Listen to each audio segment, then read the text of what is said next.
شیخ حر عاملی یہ جو مشہد مقدس میں دفن ہے بیان فرماتے ہیں یہ شیخ حر عاملی ہوئے ہیں کہ اتنے جید عالم ہیں کہ آج ان کی کتاب کو پڑھے بغیر کوئی مجتہد نہیں بن سکتا. وسائل الشریعہ ہے انہوں نے کتاب لکھی, اس کے بغیر کوئی مجتہد نہیں بن سکتا.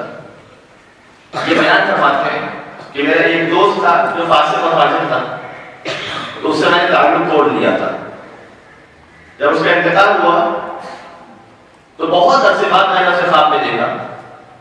تو یہ خود آیت اللہ مشترک ہیں, بلکہ مرجع تقلید ہیں, دوسرے بھی تقلید میں تھے. تو انہوں نے سوال کیا کہ یہ بتاؤ کہ تمہارے اعمال کی بنیاد پر فسق و فجور کے ساتھ زندگی گزاری تھی, کیا ہوا مرنے کے بعد؟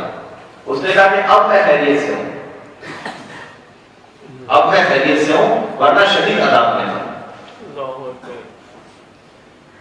اس نے کہا کہ جب اب میں خیریت سے ہوں تو اعلیٰ شیخ حر عاملی نے سوال کیا, کہا کہ اب کیوں خیریت سے ہو, کیا ہو گیا ایسا؟ کہ مجھے نہیں معلوم, ہمارے قبرستان میں خاتون کو دفن کیا گیا اور جب اسے دفن کیا گیا تو مولا حسین علیہ السلام اس کی زیارت کو تشریف لائے ہیں. سبحان اللہ. اس خاتون کی زیارت کو مولا حسین تشریف لائے ہیں اور مولا نے آ کر فرشتوں سے کہا کہ یہ خاتون اتنی باعظمت ہے کہ اس کے صدقے میں اطراف کی 40 قبروں سے عذاب کو دور کر دو. لہذا عذاب کو دور کر دیا گیا. تو میں خوش نصیبوں میں تھا کہ عذاب اس سے دور ہو گیا. شیخ حر عاملی فوراً اٹھتے ہیں اور قبرستان جاتے ہیں اور پوچھتے ہیں کہ یہاں پر کون سی خاتون کو دفن کیا گیا.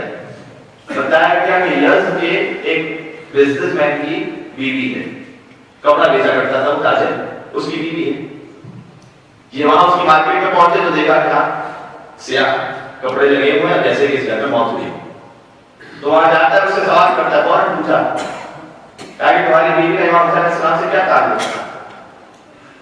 تو سوال ایسا تھا کہ اس نے کہا کہ آپ کیوں پوچھ رہے ہیں. یہ سارا واقعہ بیان کیا کہ آپ کی زوجہ کی وجہ سے 40 قبروں کو اطراف میں شفاعت نصیب ہوئی. کیا ایسا تعلق تھا؟